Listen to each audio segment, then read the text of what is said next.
Halo, selamat siang. Assalamualaikum warahmatullahi wabarakatuh.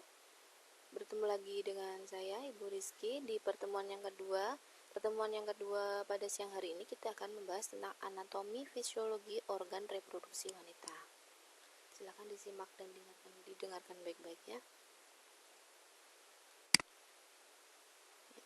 Anatomi fisiologi organ reproduksi wanita di sini yang pertama saya jelaskan tentang genitalia eksterna dan genitalia interna. Yang pertama yaitu genitalia eksterna. Genitalia eksterna atau alat kandungan luar dalam arti sempit adalah alat kandungan yang dapat dilihat dari luar apabila wanita dalam posisi litotomi. Posisi litotomi di sini diartikan sebagai wanita disuruh telentang, kemudian kakinya ditekuk dan pahanya dibuka selebar mungkin. Seperti itu posisi litotomi. Fungsi alat kandungan luar dikhususkan untuk kopulasi atau koitus atau hubungan suami istri.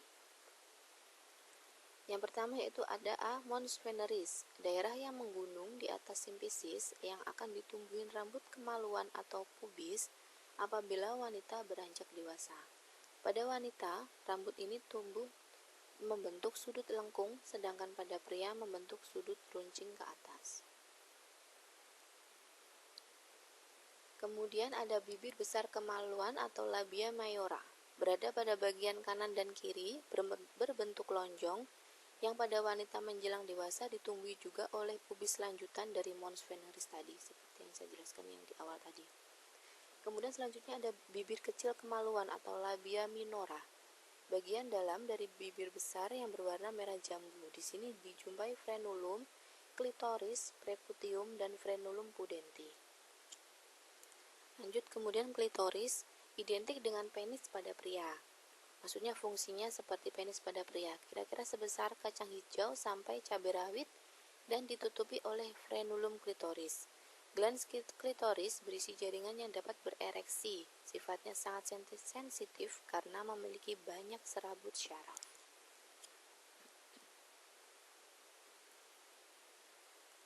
Kemudian yang selanjutnya ada vulva. Vulva adalah bagian alat kandungan luar yang berbentuk lonjong, berukuran panjang mulai dari klitoris kanan kiri dibatasi bibir kecil sampai ke bagian dibatasi perineum. Terus kemudian ada vestibulum. Vestibulum terletak di bawah selaput lendir vulva, terdiri dari bulbus vestibuli kanan dan kiri. Di sini dijumpai kelenjar vestibuli mayor atau bisa juga disebut dengan kelenjar Bartolini dan kelenjar vestibulum minor.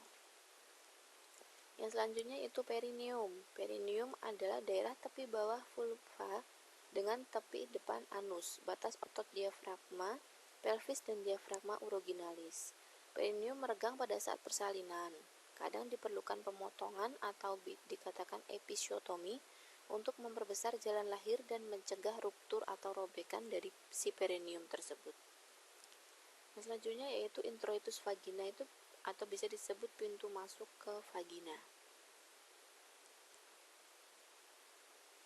Selanjutnya ada selaput darah atau himen, selaput yang menutupi introitus vagina, biasanya berlubang, berbentuk semilunaris, anularis, tapisan, septata, atau fimbria. Bila tidak berlubang disebut atresia hymenalis atau hymen imperforata.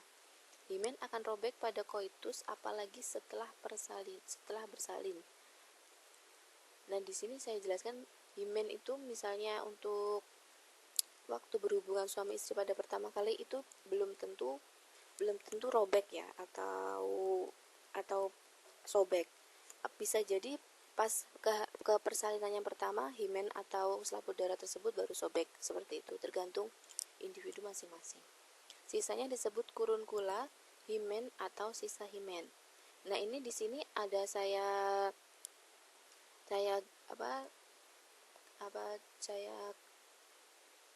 yang berbentuk miring ini, semilunaris, anularis, tapisan, septata atau fimbria ini saya minta tolong untuk dicari artinya ya. Silakan dicari artinya masing-masing jika masih bingung dan nanti dipelajari lagi. Kemudian selanjutnya ada lubang kemih, orificium uretra externa, tempat keluarnya air kemih yang terletak di bawah klitoris. Di sekitar lubang kemih bagian kanan dan kiri didapati lubang kelenjar scan.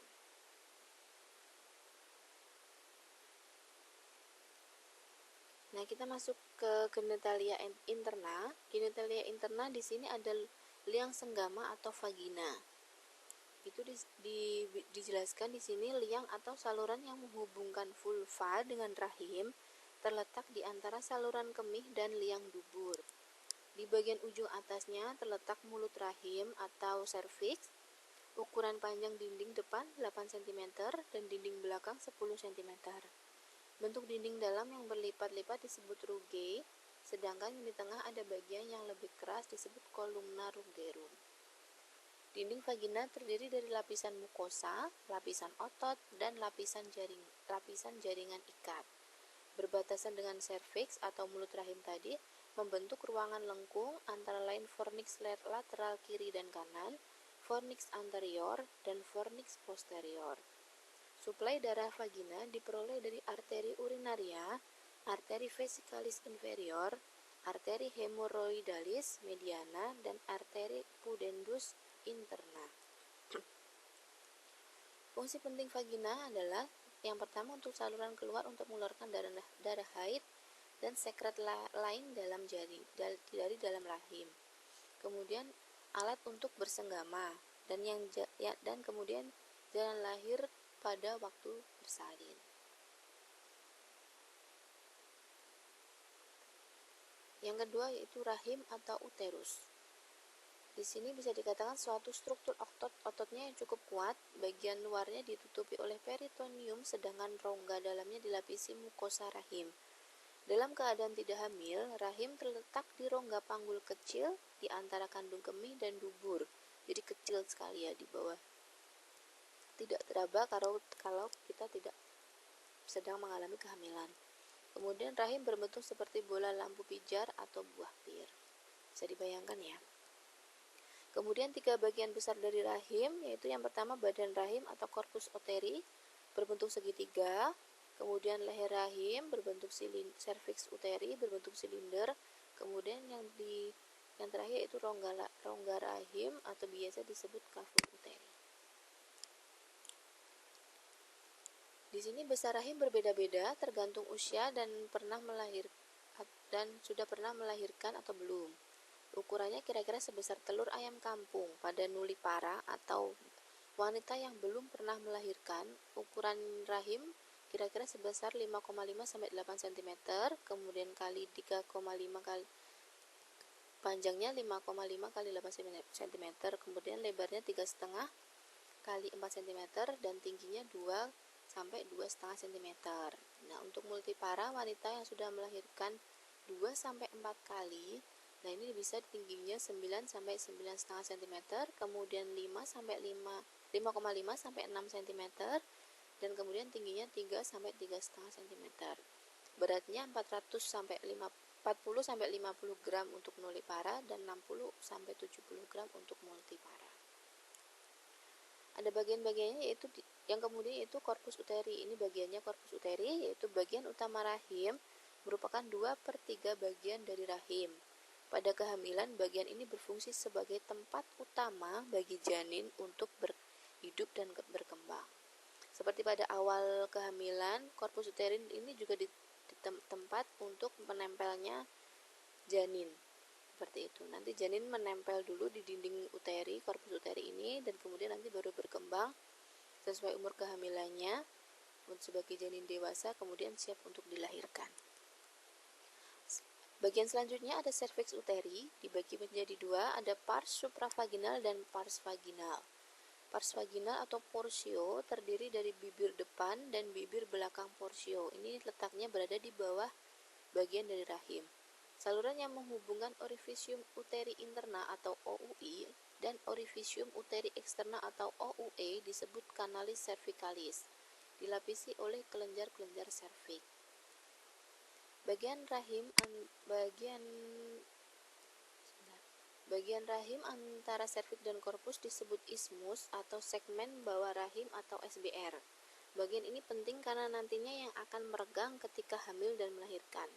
Ini segmen bawah rahim ini nanti ketika hamil sudah memasuki trimester 3 dan ketika bagian paling bawah janin itu sudah mulai membesar dan sudah mulai masuk panggul, nah segmen bawah rahim ini nanti akan meregang, Dan kemudian nanti kalau jika sudah mau memasuki masa persalinan, nanti antara pembukaan 1 sampai 10, nanti untuk membuka serviks segmen bawah rahim ini juga nantinya akan meregang seperti itu. Kemudian saya lanjutkan, di sini ada 3 lapisan dinding rahim. Yang pertama yaitu lapisan serosa atau lapisan peritoneum, itu berada di lapisan paring luar. Kemudian yang kedua yaitu ada lapisan otot atau lapisan myometrium, itu berada di lapisan tengah. Kemudian lapisan mukosa atau endometrium itu berada di lapisan paling dalam.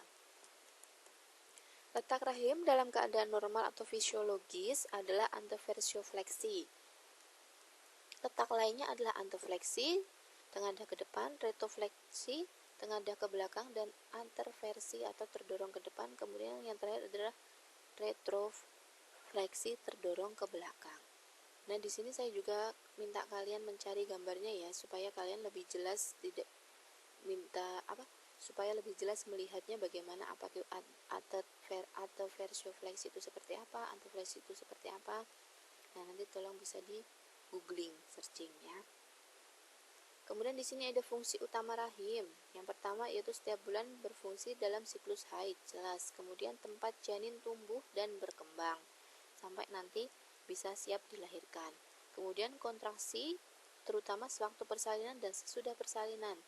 Nah, kontraksi terutama sewaktu persalinan sudah tahu kan ya, wanita untuk melahirkan itu perlu dibutuhkan kontraksi agar dapat meregangkan tadi segmen bawah rahim tadi, agar janin bisa keluar atau bayi bisa keluar dan bisa dilahirkan.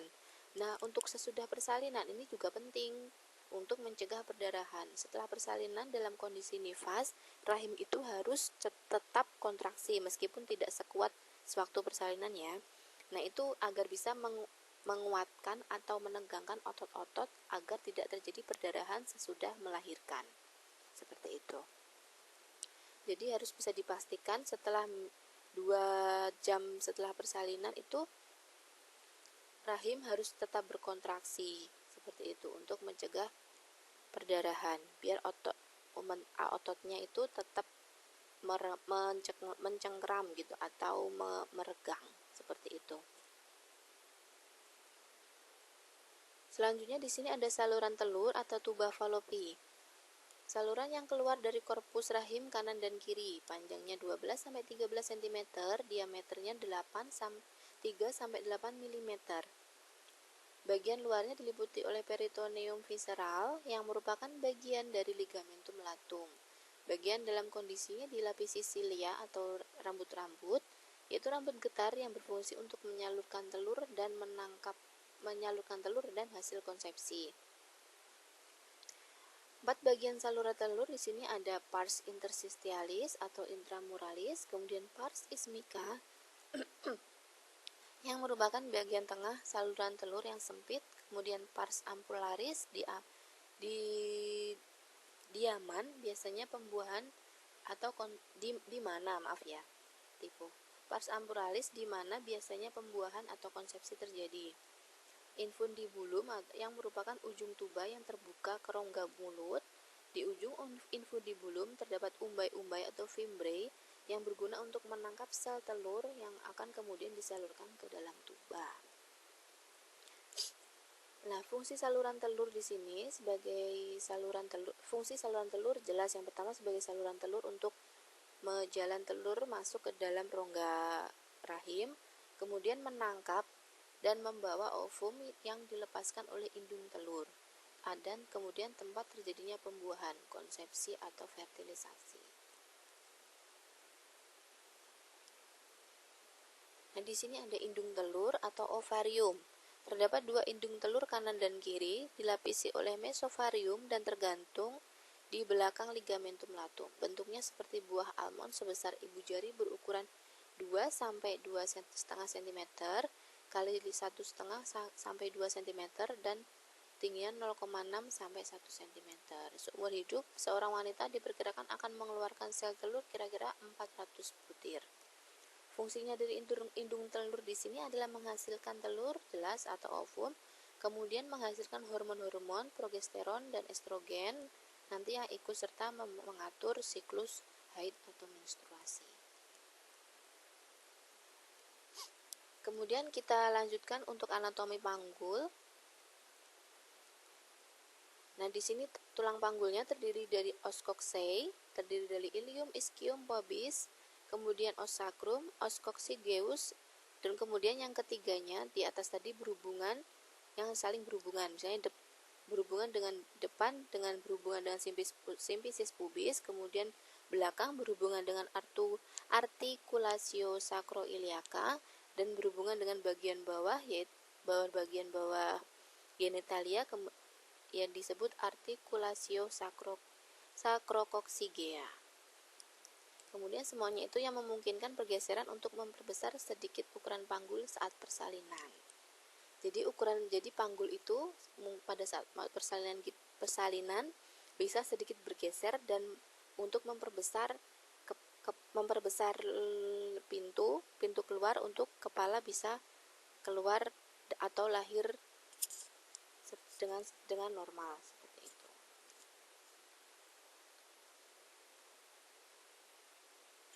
Yang selanjutnya ada pintu panggul.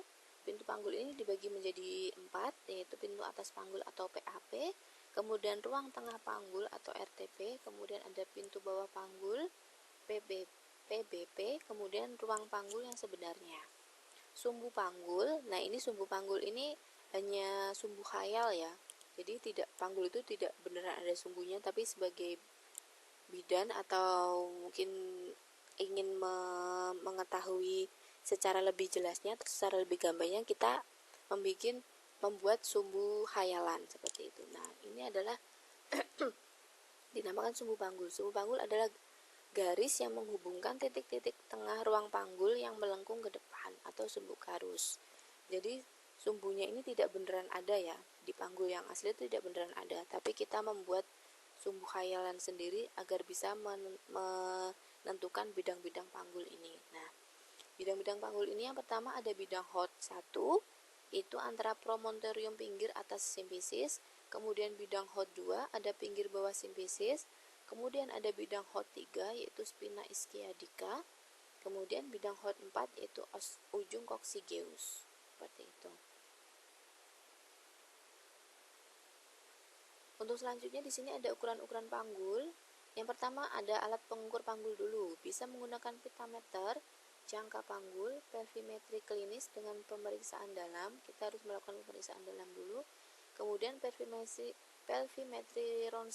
ronsenologis dibuat oleh ahli radiologi, ini harus di rumah sakit ya, yang hasilnya nanti diinterpretasikan atau digambarkan atau dijelaskan serta dikalkulasikan atau dihitung oleh ahli kebidanan. Dalam hal ini dokter SPOG ya, spesialis obstetri dan ginekologi. Untuk selanjutnya itu ukuran-ukuran panggul. Ukuran luar panggul itu distansia spinarum, jarak antara kedua spina iliaca anterior dan anterior superior sekitar 24 sampai 26 cm. Kemudian ada distansia cristarum, jarak antara kedua krista iliaca kanan dan kiri sekitar 28 sampai 30 cm. Di sini juga ada konjugata eksterna, kemudian lingkaran panggul di sini juga ada 80 sampai 90 cm. Kemudian di sini ada konjugata diagonalis, bisa dilakukan untuk pemeriksaan. Hanya bisa dilakukan dengan pemeriksaan dalam. Di sini konjugata diagonalis bisa selebar 12,5 cm, dan kemudian ada distansi tuberum.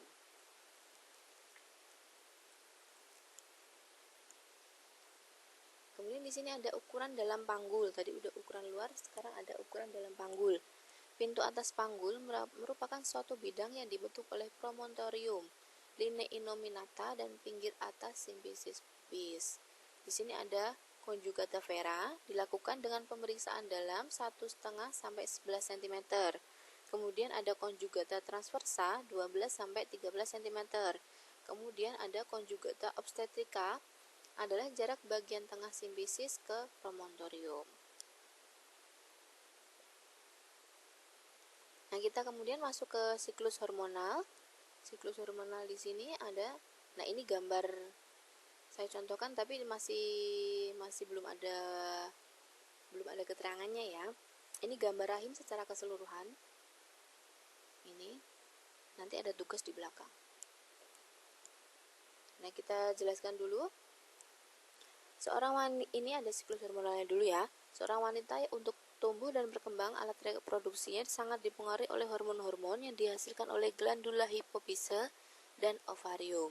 Glandula hipofise itu ada glandula hipofise anterior menghasilkan 3 hormon, yaitu yang pertama FSH, follicle stimulating hormone, kemudian LH,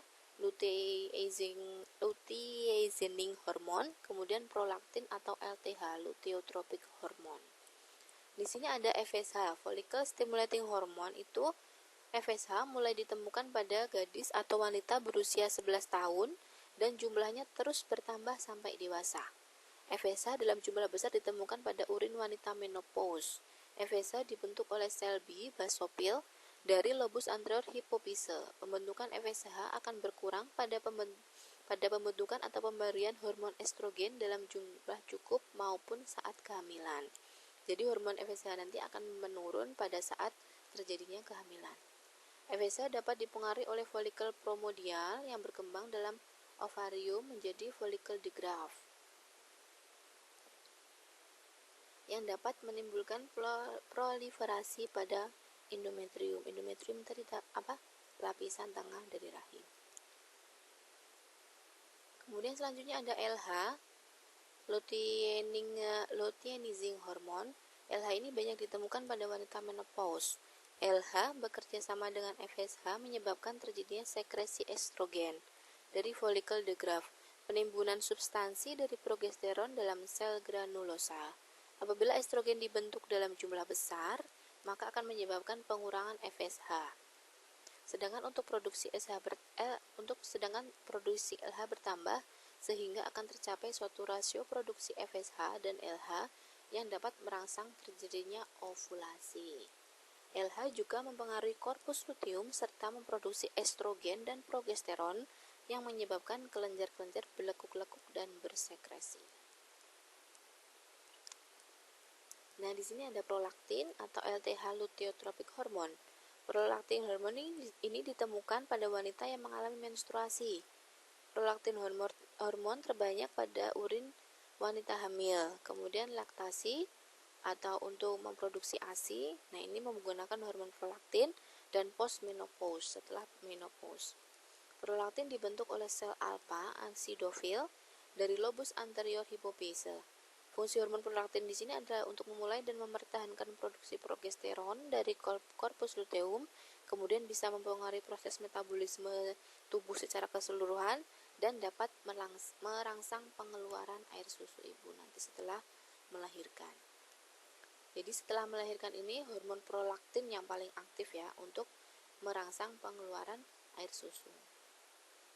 Prolaktin diatur dan dirangsang oleh pusat hipotalamus yang menghasilkan gonadotropin releasing faktor dan prolaktin inhibitory hormone atau PIH yang menghambat produksi prolaktin. Jadi nanti jika jika hormon prolaktinnya sudah tidak terlalu diperlukan, nanti juga bisa dihambat oleh ini prolaktin inhibitory hormone. Seperti itu. Kemudian di sini ada hormon-hormon ovarium. Hormon-hormon ovarium di sini ada estrogen, progesteron, dan relaxing. Seperti yang disinggung sedikit di awal di slide sebelumnya tadi, ada hormon estrogen. Estrogen di sini menimbulkan proliferasi dari endometrium atau bagian tengah rahim tadi, juga menyebabkan timbulnya tanda kehamilan sekunder dan menambah kontraktilitas uterus. Nah, ini juga mau minta tolong dicari ya. Tanda kehamilan sekunder, kelamin sekunder itu apa saja? Oke. Terus kemudian hormon estrogen berfungsi mengatur haid, pengobatan menopause, memulai persalinan atau kasus kehamilan ini nanti saya cari dulu. Kemudian serotinus mempengaruhi produksi dari sekresi epitel vagina dan mendorong pertumbuhan dari basil Dudley atau keasaman vagina.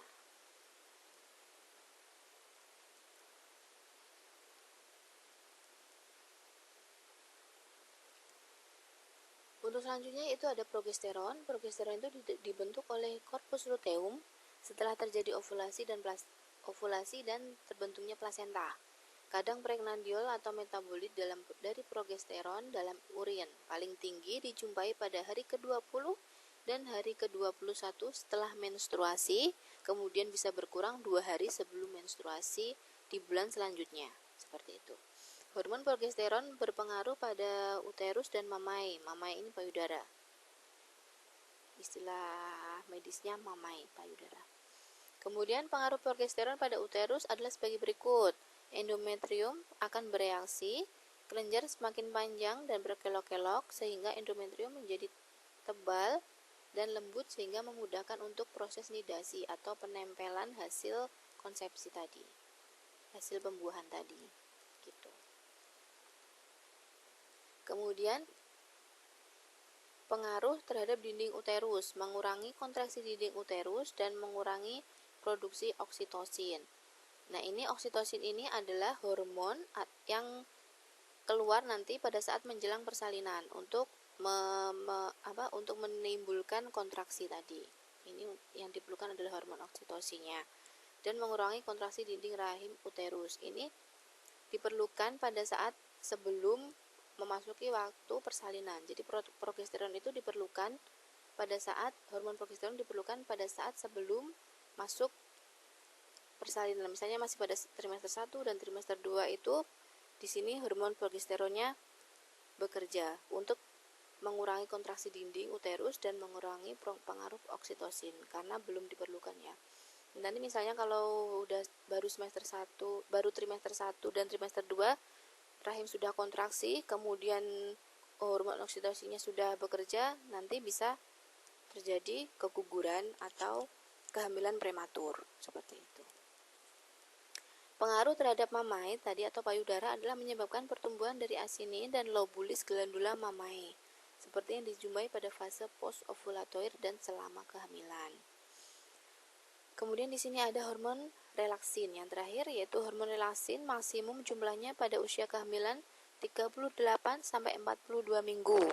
Hormon relaksin ini mempengaruhi pengenduran panggul atau relaksasi panggul agar bisa dijadikan jalan keluar bagi janin atau bayi.